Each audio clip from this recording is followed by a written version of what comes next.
And we're live. We're live. We're live. We're live. Welcome, friends, to another Collector's Series episode. My friend Philmington, round two. How you doing, man? Thanks for having me, man. I'm doing great. How are you doing, DPZ?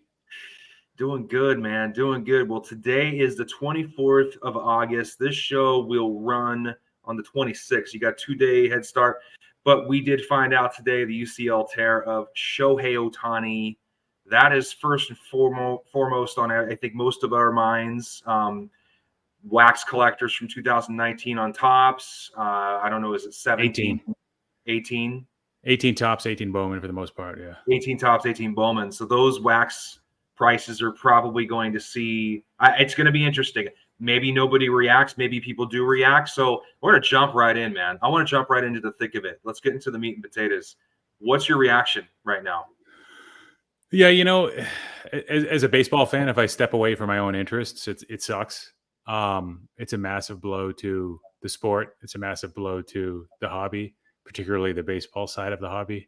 You had mentioned like, oh, well, maybe prices don't go down. I mean, in situations like these, they have to, based on where his prices got to, like going up like 50, 60% in season after they were probably already up like, 10, 20% after the WBC, after he struck out Trout. At that level, you have a lot of expectations baked in. And he's not going to become another Bo Jackson or Deion Sanders where he's just like a flash in the pan and there's no collectability years to come.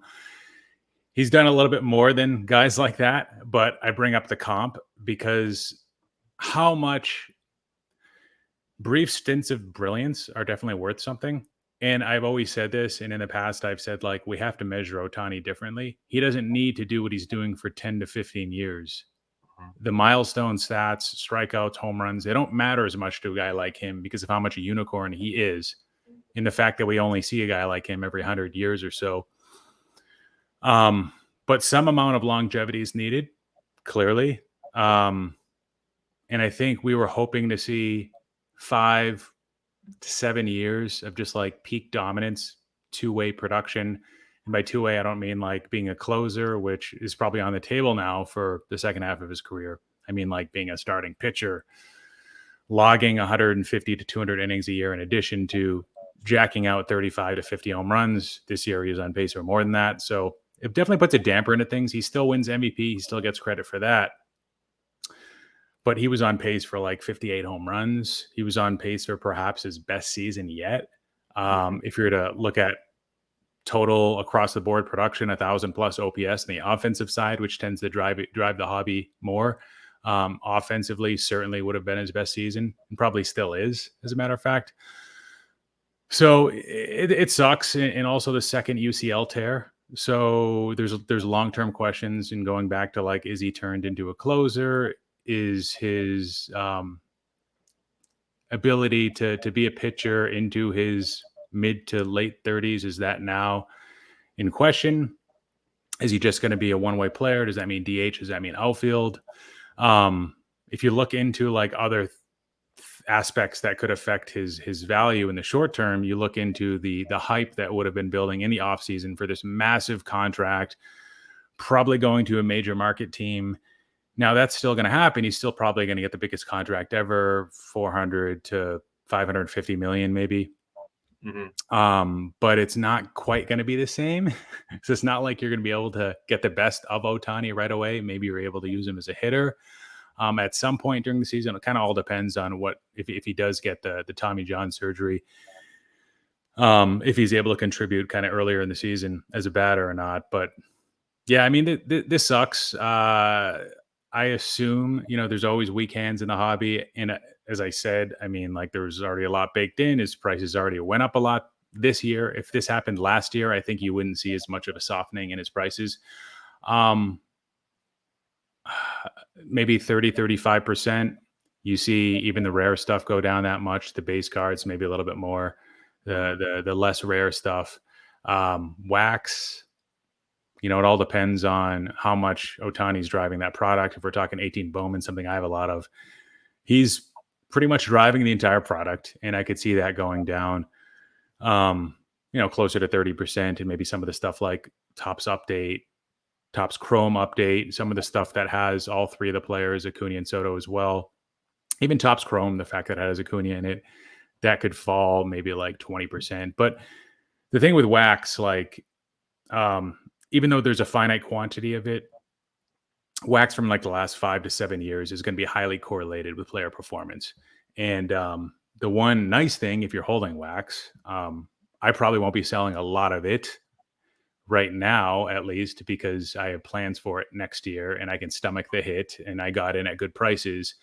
But sometimes it can take, the wax market lags the single market a little bit. It could be 60 days, 90 days for like wax to bottom after the individual single cards bottom, which could happen maybe in the next 2 or 3 weeks, just guessing. The news of the Tommy John could start that bottoming effect, although it's sort of implied already. We'll see, man. It's interesting as somebody like me who doesn't own a lot of Ohtani singles, because I was sort of waiting for that injury, right? Waiting for his prices to become affordable. Always like talking myself out of buying because there's so many different cards out there, even the high-end stuff, even the rookie card autograph stuff. There wasn't a clear hierarchy. I sold one of my better Ohtani cards, which was a Sapphire base card. I just figured like base is out of style. The Acuna card, which was sort of like leading that set from 2018, wasn't doing well. Even though he's having a career year himself, it was still at like last year's prices. And the pop counts have really soared on those cards, in excess of 100, I think, for Acuna and Ohtani at this point. So I was able to sell that for an all-time high price. I think it was like July 3rd. And I'm happy about that. But the whole time I wanted to kind of get back into a more rare card of his. I was just kind of waiting for the right timing. So somebody like me right now, there's probably a lot of auctions out there for Ohtani. Actually, there are. I've checked. A lot of it is good stuff. So I might try to make a move while the supply is high. We'll see if that transaction volume stays consistent. Now that people know they're going to take a haircut, now that the news is out, a lot of these auctions started before the injury news. So it'll be interesting. But if I make a play, it'll probably be within the next 3 weeks, I'm assuming, if I do buy into any of his cards. But as you know, I already have a lot of exposure to Topps Update and Topps Chrome Update and 18 Bowman and a lot of other stuff I actually just picked up.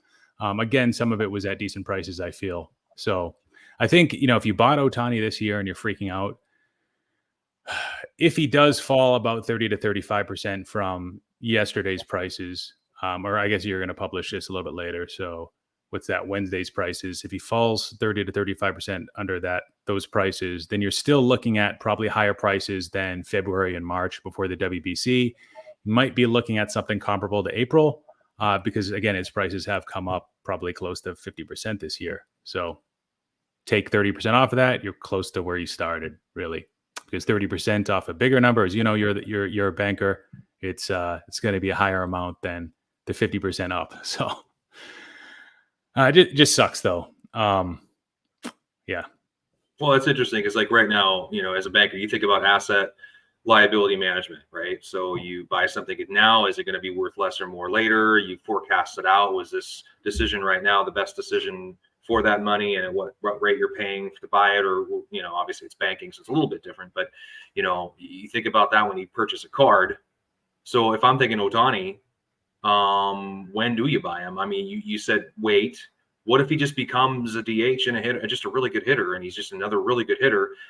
We don't forget about what he did, right? But if he's not going to do it anymore, he's going to be like a Bo Jackson mythical creature for a generation. But then after that, he just becomes a really good hitter.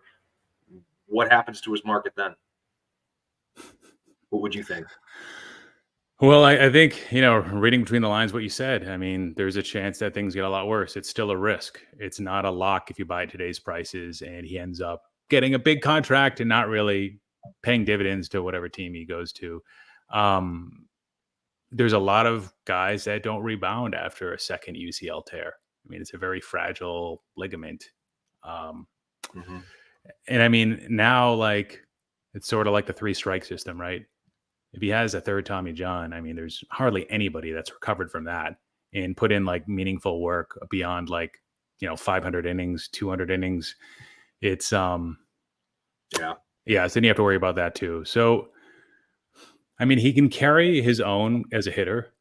This year, he's probably had on a per plate appearance basis, him and Corey Seager. There's probably nobody close to them. Well, Aaron Judge has missed a lot of time, but those three, I feel like, have been incredible. And actually, if you look at like the WAR calculation, being a DH really hurts. It gives you a negative positional adjustment. So if Ohtani was to move to like even left field, where you don't get much credit, but at least it's a positive versus like a negative, and that's what you get if actually is either it doesn't hurt as much being a left fielder versus a DH, and that could actually. I wouldn't say he could be like what Mike Trout was for the first 5 to 7 years of his career, but he could still be a generational type bat based on what we've seen this year. It's really this year with 1,000+ OPS. He's still striking out quite a bit.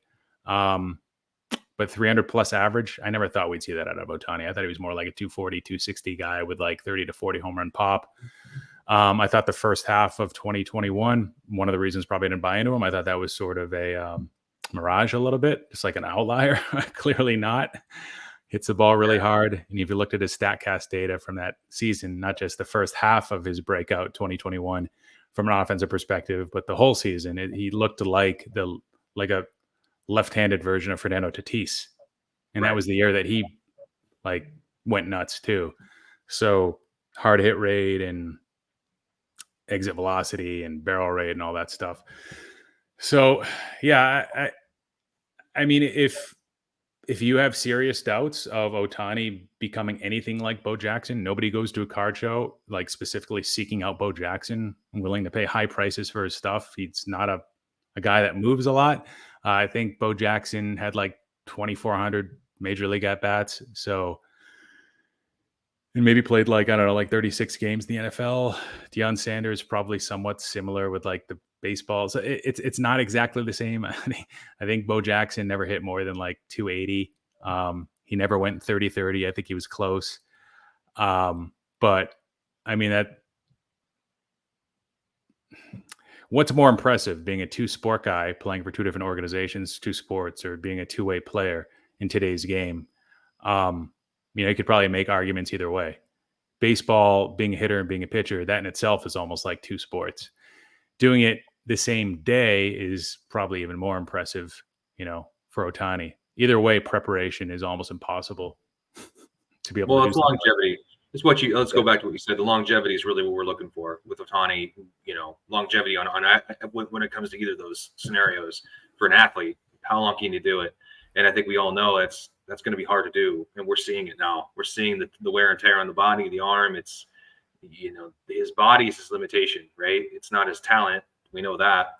He could be a closer. I mean, maybe he buys himself 2 or 3 more seasons being a closer. I don't think that's not a bad thing.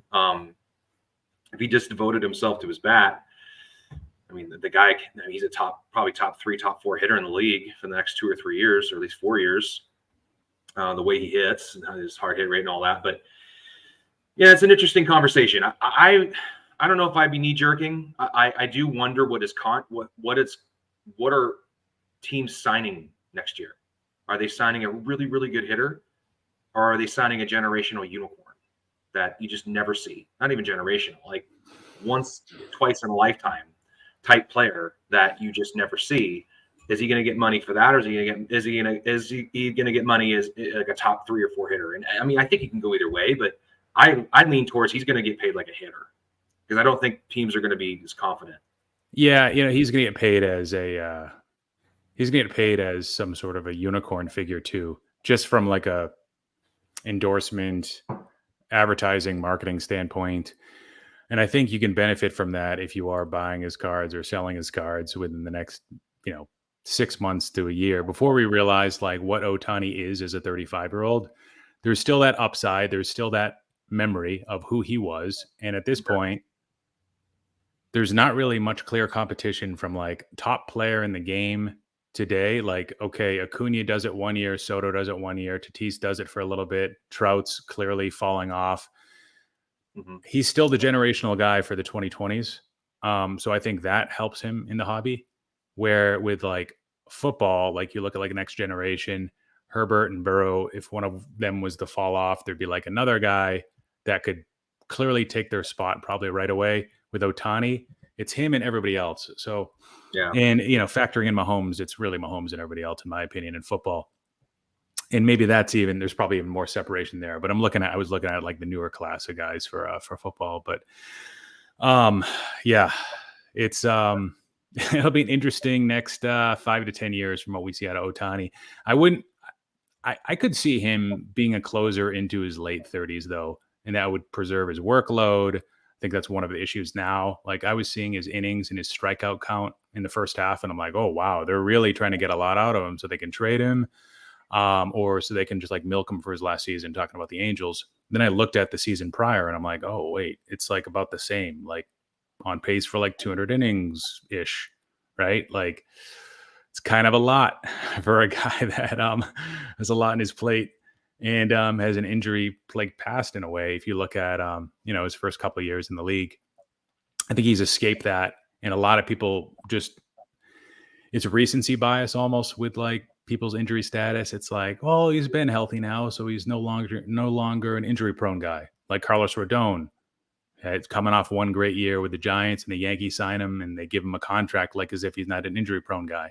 Well, maybe it was a little bit lower in a shorter term, but I know in fantasy baseball, we all like drafted him early, like, oh, well, he's no more likely to get injured than everybody else. Well, what do you mean? His injury factor was higher than everybody else the year before of his breakout, because we were looking at the last few years before that. So I don't know, not saying he's like super injury prone. He's twice as likely to get injured, I would argue, but the injuries that have happened to him, most of them have been related to his arm, which is unfortunate at this point.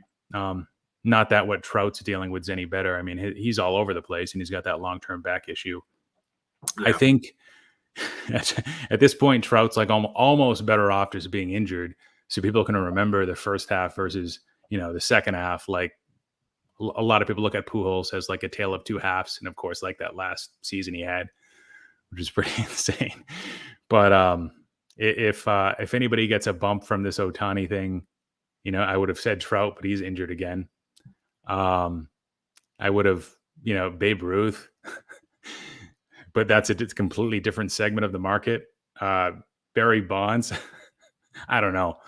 I don't know if there's much good from this crisis, to be honest. Yeah. Well, let's switch gears. Like I want to ask you next about, before I talk about the next topic, I mean, we talk about Trout, we talk about Ohtani. Well, let's just talk about baseball card. I'm going to talk about a certain card and its relevancy in the hobby, the superfractor. Now, everybody knows that the base set superfractor is the one you kind of want. It's the best of that particular set. So it's Topps Chrome. It's 2012 or 2022 Topps Chrome. That superfractor is the superfractor you chase. Or is it? Do superfractors matter? I mean, from your experience and what you see, your thoughts, your opinion, I mean, there are a lot of superfractors out there, right? And they're going to continue to make one every product for that particular player. Does it, say, let's use Mike Trout for an example. I mean, would it be wise to invest or buy a Mike Trout superfractor?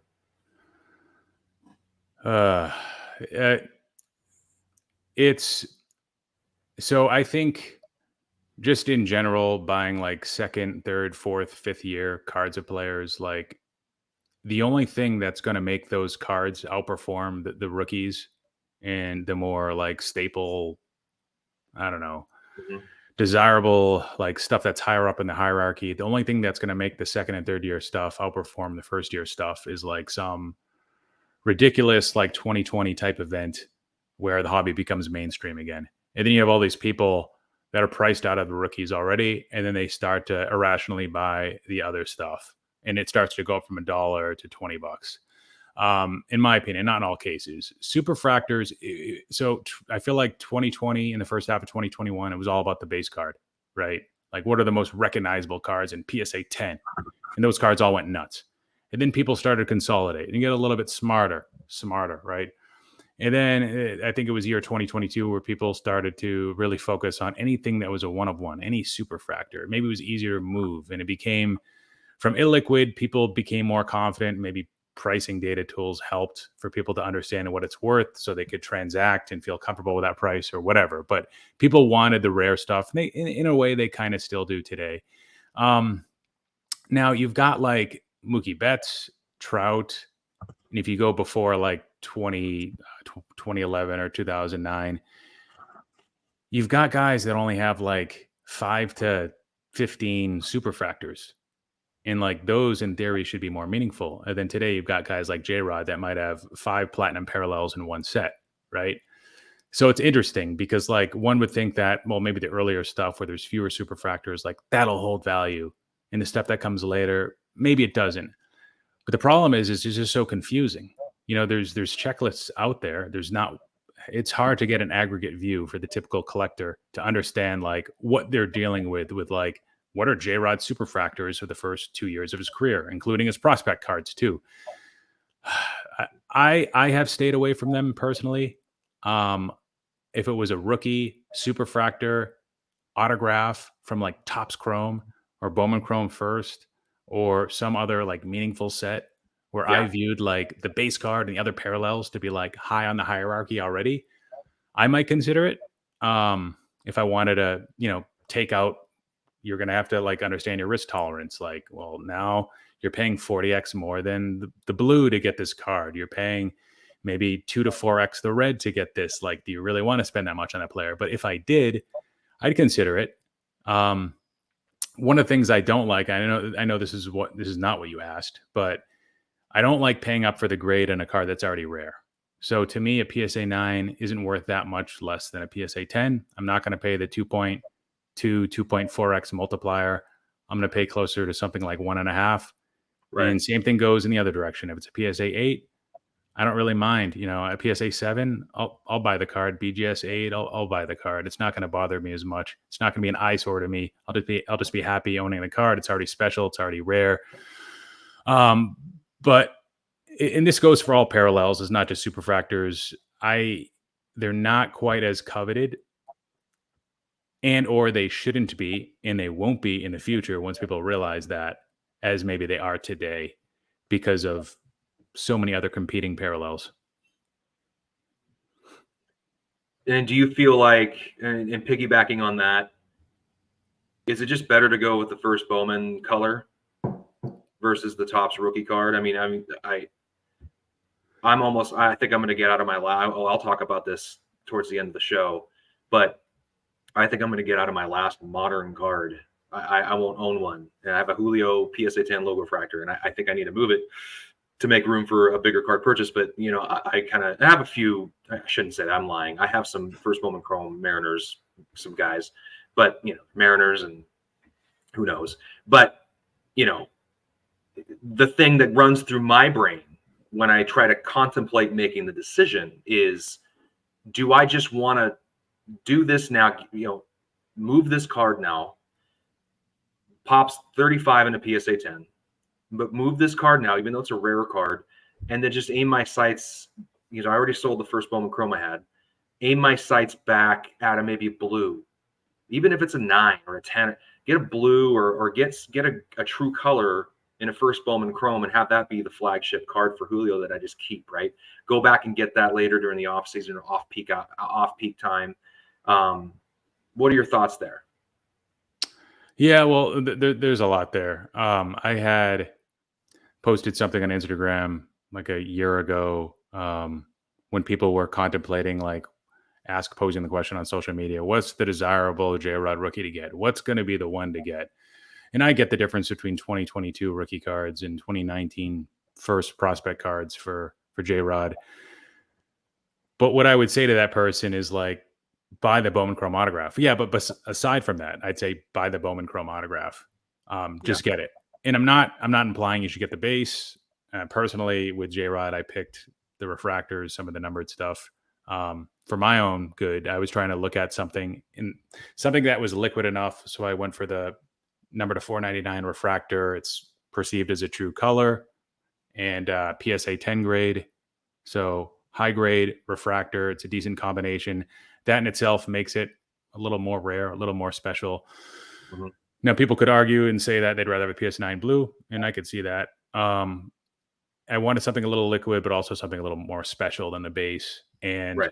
based on my multiplier research, I see in more recent years where the multipliers are increasing because they're printing more and more of the base. So I kind of wanted to get away from that. And that's been one of my rules going forward, is just targeting. If I'm going to hold it for more than like 4 to 6 months, I'm probably not going to buy just like a base Bowman Chrome autograph. But okay, so there's some people on social media right now that are saying, like, don't fall for the trap of first Bowman Chrome autographs, because these are cards that are initially picked up by speculators and gamblers, and artificially kind of manipulating supply as well as pumping up prices, because the prices are fueled by like irrational hype expectations, which is true. And I guess the point is that they never really recover, and the cards never get in the hands of collectors.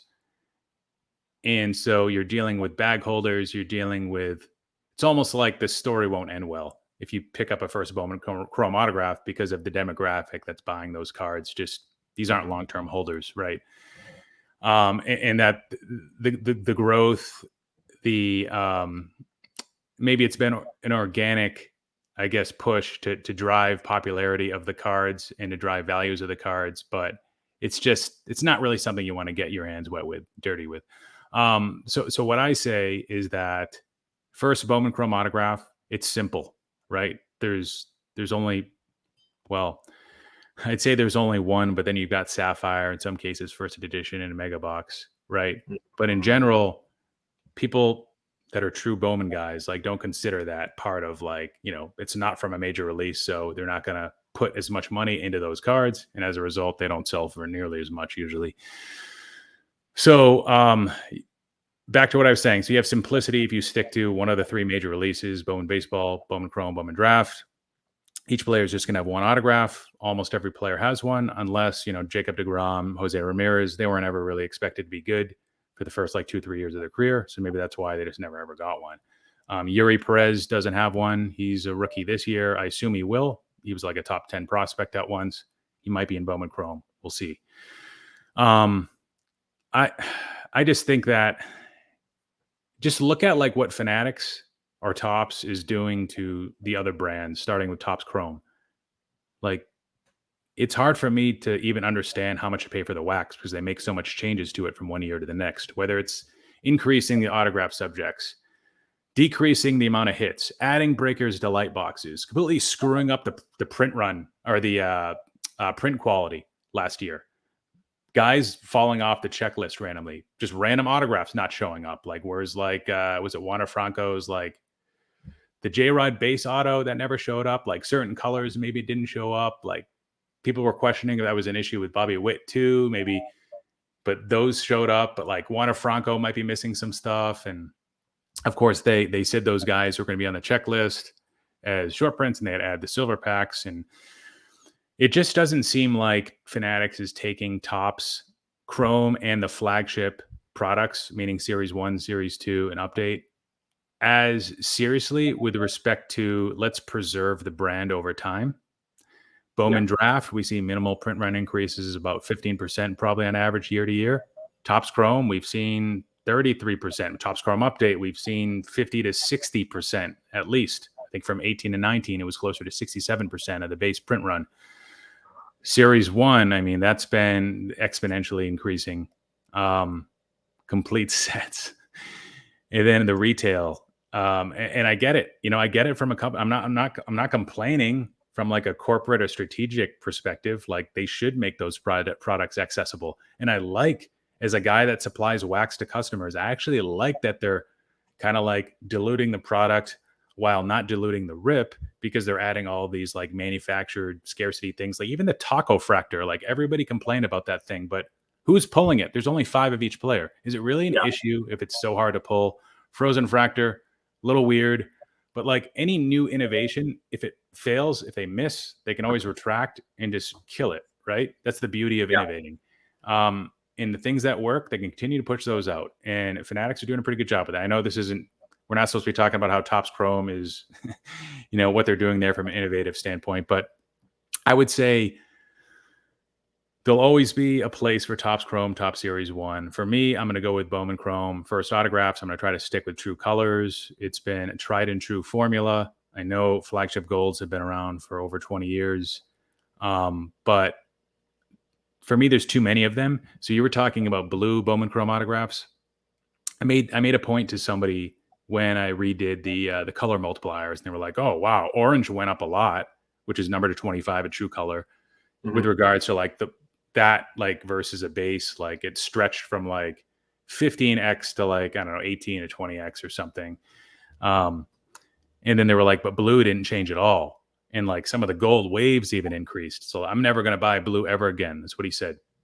What I said was like, I try not to give too many opinions on social media unless, I'm asked for it. And I understand that it's just an opinion at the end of the day, right? I'm not trying to sway people's decisions or anything like that for the most part. But I said like a whale during a bull market, if the high end, ultra high end market like starts to pick up again, those whales aren't going to overpay for a blue number to 150 because it's just not special. It's just not rare enough. There's 150 of them. They will overpay for an orange because they never come up. They might overpay for a gold. And with oranges, you see 30x multipliers on like the top 10% or top 5% of, the elite of the most elite prospects and players with Bowman, like with Tatis and Soto. You saw those 30x multipliers. The other guys were getting closer to 15x. Or with blue, everybody's getting close to 4x. And it's because of that, things are only worth as much as what people will pay. So throw the multiplier charts out the window. Like if this is the only time I'll be able to get it in orange, I already know who owns like the other 11 that have been pulled. This is my chance to get it, and I'm going to do whatever it takes to get it. Maybe they want to complete the rainbow. Probably not. They just want a very special card of that player. So, but personally, me, I do like the blue, and it's all relative. So like blue versus refractor, yes, the blue is more rare. It's still an original color. It looks great with the the blue marker, and looks blue kind of goes well with everything. It's just a classic choice. So yeah, I mean, if you're going back and you're going to blue, I would respect that. If you're going to refractors and higher grades, or even BGS 9.5, True Gem, whatever you want to do, that could make sense for certain players. At the end of the day, it's my opinion versus everybody else's. There's a lot of factors at play, and I could easily be very wrong if I pointed one person to, orange instead of red shimmer. Who knows? Blue's color match for the Mariners and for Julio. I feel like that. I don't know if there's a multiplier involved there for that specific. I mean, maybe an orange for Adley Rutschman, or a red. Yeah, Cruz. The issue with the color matches is like the Mariners, perfect example. Like, does it really look better in blue versus purple? To me, I have the purple. I know it's not really that original of a color. Some will argue it is. The numbering schema changes when that happens and throw everything out the window. It used to be numbered to 10. Blue matches with a lot of teams. The Blue Jays, you've got the Royals, you've got the Mets. There's probably like 10 teams that it matches with, but it has to be like the perfect match, in my opinion. Like, since blue matches with so many teams, you don't really see that bump, unless maybe it's the Blue Jays. But then maybe you'll see a little with Vlad. I think I've noticed that in the past. With orange with Adley, I'd say that's like a perfect match. Orange looks decent with some Mets cards, depending on like what's in the uniform. In my opinion, it helps if like the player started in that organization and is still there. Like in the case with Adley, in the case of Jackson Holiday, if he debuts with the Orioles. But still, you don't get that same multipliers you would in like football or basketball, where you're truly getting like the Jason Tatum green prism. At one point, that was selling for like 3 times more than it would have if there wasn't a color match. It's just one of those weird rules where people don't respect it as much with Bowman, I guess. It's just not as like standard of a treatment. And if anything, the premium might be 20% versus like something more significant you get in other sports. Well, speaking of pricing in Bowman Chrome and prospects, Wander Franco. Wow. I think it's probably healthy and safe to say none of us saw that coming. I personally think he's done. He's toast. Anybody buying his cards right now, I mean, I don't know what you're doing. I don't see an ending to this story that's going to be beneficial for anyone holding wax or cards, unfortunately. Tell me I'm wrong, or what's your opinion on the whole situation? What do you think happens? Yeah, a guy I respect a lot in the hobby. He had a podcast at one point, a flagship podcast named Rob Kent. Yep.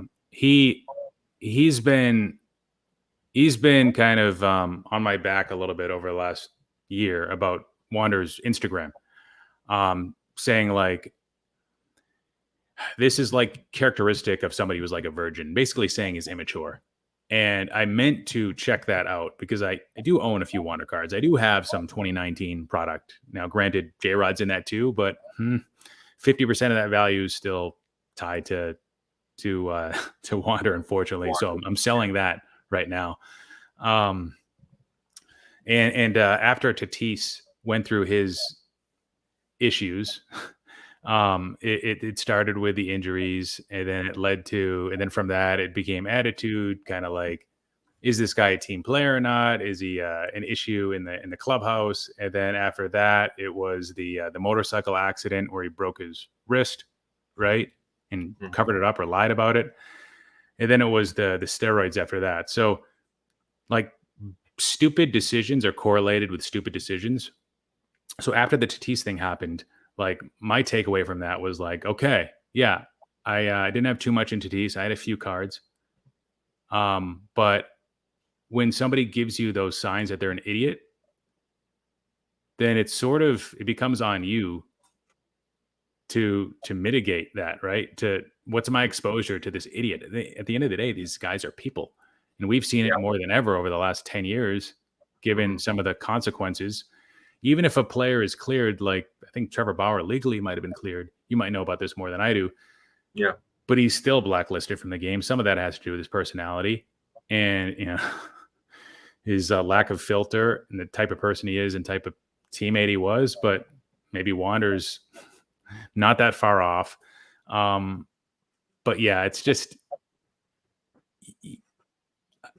I missed it with Wander, and I blame myself for it. I didn't look into him deeply enough. I should have, like learning from Tatis. I was thinking that there were other players that are kind of close to him in age that I was a little bit more worried about, but I was looking into the wrong things, and I didn't look deep enough into Wander. Is he done? Yeah, probably. And it's super sad. Like with Trevor Bauer, he was like a little bit past his prime.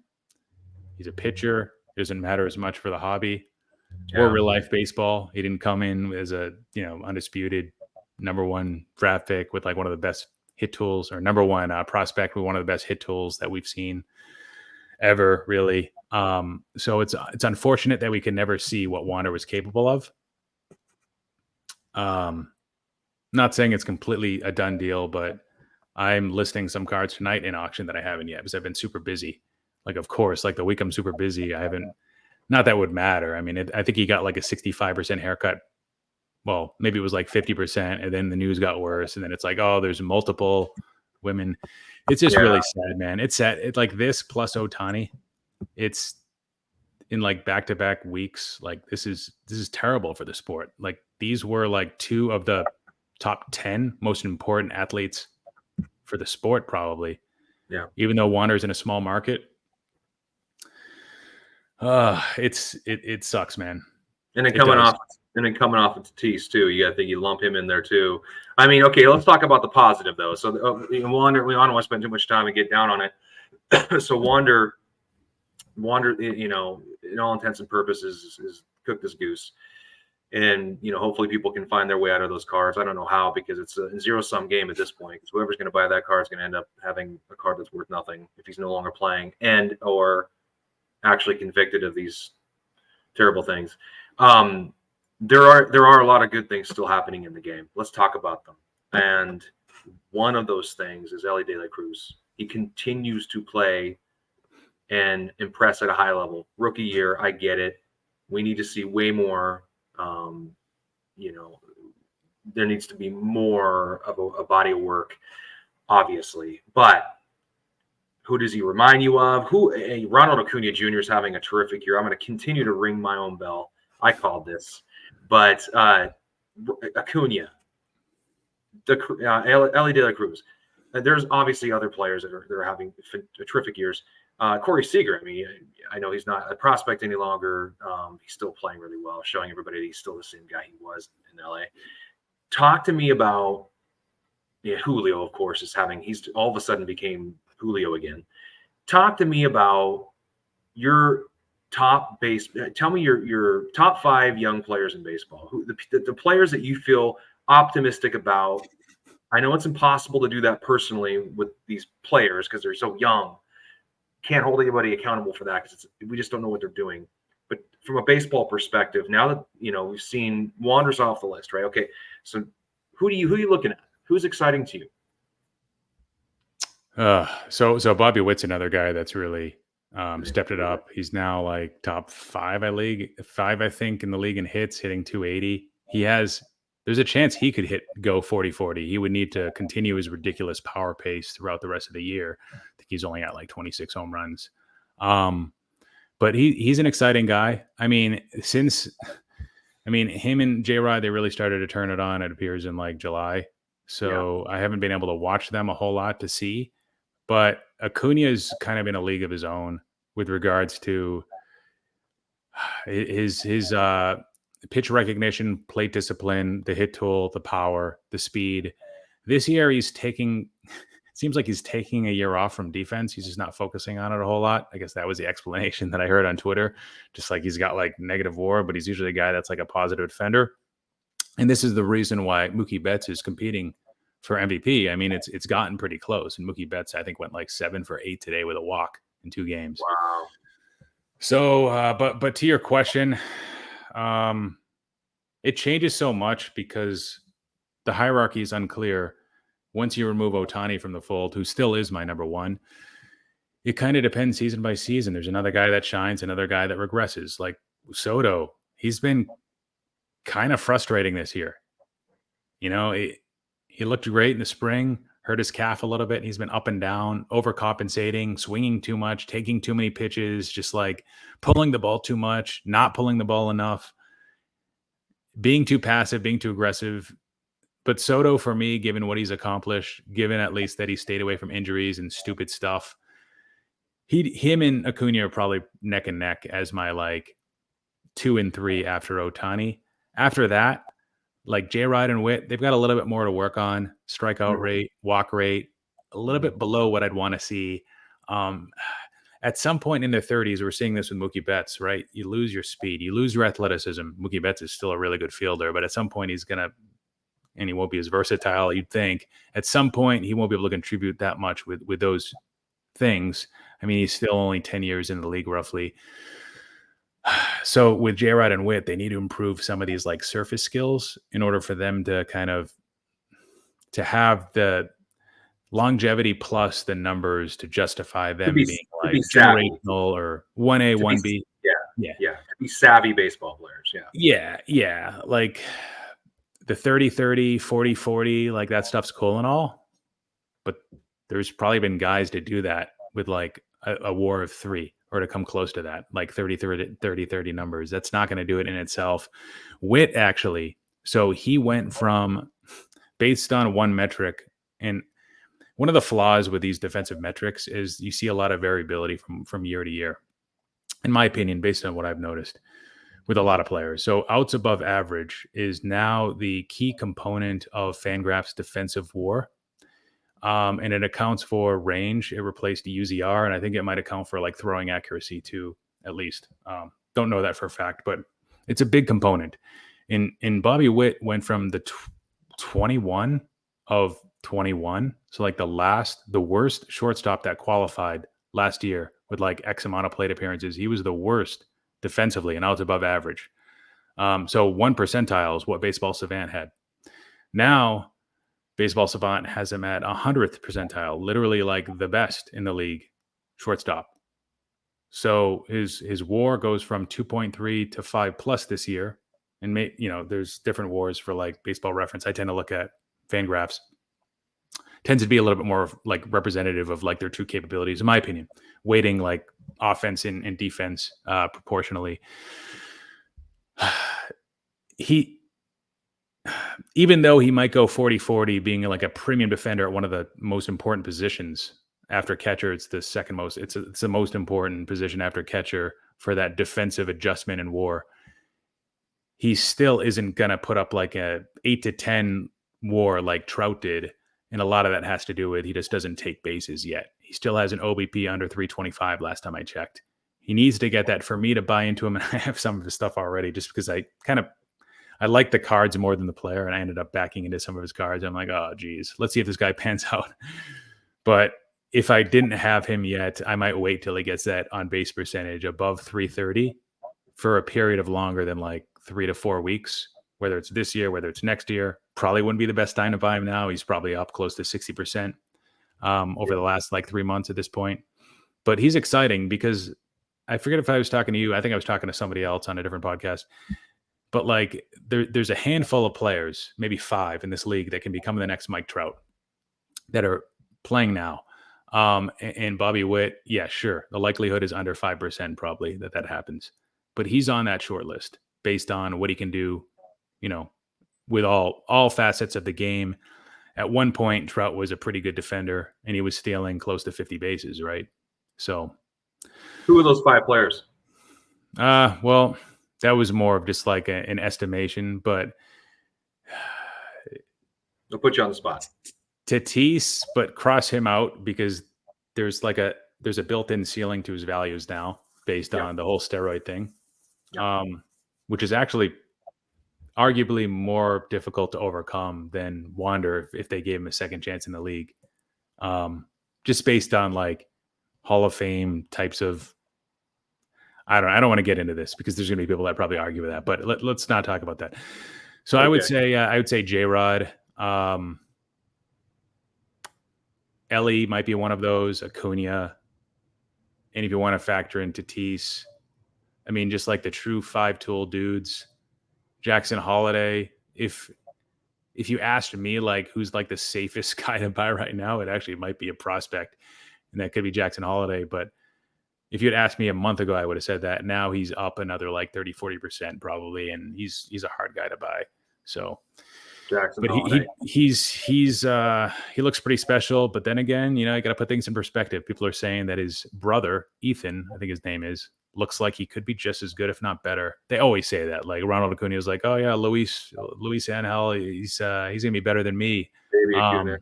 Benji and Jose Molina said Yadier was gonna be better, and they were right about that. But not always is the youngest the best. Oh, Kyle Seager said Corey was gonna be better, and nobody believed him, and he was much better. So maybe there is something to this. I don't know. Well, okay. So I'll ask you one more question. Juan Soto, is he Ronald Acuna in April? Is he the guy to pick up in the offseason, going to have that bounce back year? I don't know.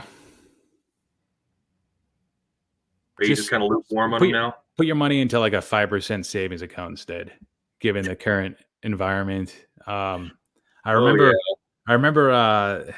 there's a podcast, a financial podcast I listen to. Some of you guys probably know of it. Josh Brown, Downtown Josh Brown. The Compound is the name of it. This guy's a regular CNBC contributor, but he's like more unfiltered, and he brings on a lot of guests. It's less about his perspective, more about his team and his guests. And he was saying like where like the fractional stuff was starting to pick up with like Rally Road and Collectible. It was interesting to hear his perspective as like a non-card guy and as a Wall Street guy, investor dude. He's like, these people just like donate your money, get rid of it. Just like stop being stupid, stop doing dumb shit, stop buying fractional stuff of stuff you can't even afford. And he's like, you know what? And the other guy, Michael Batnick, was like, hey, hold that, like, calm down. You don't really believe that, do you? And he's like, no, I do. We're keeping it real here. That's why I started this podcast. And he's like, it's probably going to take interest rates. And this is when interest rates were low. This is in 2020, by the way. It's probably going to take, interest rates, talking about like savings rates, to go back to like, I think he gave a number like in the 2s or 3s, and now they're well above that. Basically, for people to take all their money out of cards, realizing that a lot of these alt assets aren't really investments. So I'm not taking that stance, but the the stance I'm taking in today's episode is that right now it just might not be the best environment for cards if you're talking opportunity cost. And you can say the same thing about stocks. Like I feel the same way about a lot of stocks and about crypto, about a lot of things. Like even gold and silver. Like there's just a lot of things right now where like I don't know. There's probably some better opportunities out there. It's probably thin with the alternatives that are maybe wise, sensible, that do have some upside. But for me, and I know this isn't a financial sort of podcast with you, but since you asked me the question, I'm not going to have anybody buy Soto. I'm not going to sell mine. And part of that is because he's one of the guys I PC. Have sold a few already. We talked about that in the last episode, I think. We did. But the bigger cards I'm going to hold on to. And he's a guy that I could see falling a little bit more from now through like December. I don't know if this time, like he tends to get a lot of buzz in January, but there's a lot of distractions this time around. A lot. Last year he was helped because a lot of dudes had bad years. Like other than J-Rod, guys got hurt. Guys had like people soured on Vlad after his performance and others, and Acuna just like almost a lost year, even though that was because of, recovering from an injury. And I felt like in Wander had the injury plagued year. I felt like Soto, that was like his last chance to get that offseason hype. This year, I don't know if he gets the same hype. I don't know if he does. And there's a lot of distractions now. Well, I'm going with the philosophy of focus on winning over time, not winning every time. And I say that I'm rolling my dice there. I'm getting rid of stuff and I've learned that some stuff that I thought was, very collectible, sought after is not. It is not. There's a handful of cards out there all across the different sport landscapes and players that are sought after. And it's certain sets, key rookies, numbered, again, we go back to sometimes some of these lower numbered cards. The grade is it's all about eye appeal, the registration, all of that. But that's where I'm rolling my dice. I'm getting into some of these big cards, not as many, 10 to 12, but 10 to 12 cards I need to put in a safe deposit box. 10 to 12 cards I don't feel comfortable having in my home. Those are the kind of cards I'm going for. And will you call them investments? I don't know. Good stores of value? I don't know. 2 to 3% increase year over year. That would be acceptable to me. I think at some point I think it'll be, stronger hands holding those cards. That's where I'm aiming. And I think that, you can earn 5% on a CD right now for 3 or 6 months. Heck, I think our bank's even offering that right now. There's the inverted curve, a yield curve. It's affecting a lot of, there was a lot of money on the sidelines, and then it was all deployed. And now all of a sudden, everybody's chasing the rate, and it's, we're having to manage our book different, and I think everybody's making those decisions. I am rolling my dice for winning over time. And I'm not saying everybody should do that. I am taking a gamble on that, but I do believe, with the kind of player I'm buying, Kobe, Griffey, and they're very important cards, I feel good about it. But there is an opportunity to have fun, and to have fun with some of these young baseball players is definitely there. Phil, you gave us a lot of great stuff to think about, man. If you're watch it again, rewind, watch it again, take notes. I've been taking lots of notes these last couple of weeks. And again, I'll next week. But take notes. These are great. This is good stuff. And I know it's a moment in time. And when Phil and I talk, it's always a moment in time. But everything is always changing. So thanks for coming on, man. I want to keep it to an hour. We're right there. And we'll definitely have you back, and we'll talk more about stuff in the offseason maybe, and kind of see how everything played out. World Series, who wins, MVPs, who's taking the hardware home. What is that doing to the prices? Is anybody going to move hot stove? All that stuff. There's lots of fun stuff coming up. I'm excited about the offseason. Where does Ohtani go? What's the surgery do to him? How is this going to play out? So many things. Thanks for joining us. Had fun. Thanks, DPZ. Appreciate it. You got it, man. Everybody take care. Go subscribe to the channel. Follow Philmington at Philmington. He's everywhere, man. Go follow his channel. He's got great stuff. His rookie card explosion box stuff is pretty rad. Go check it out. He's a plethora of knowledge. All right, bud. We'll talk to you later. Thanks. Oh, yeah, there it Take is. care.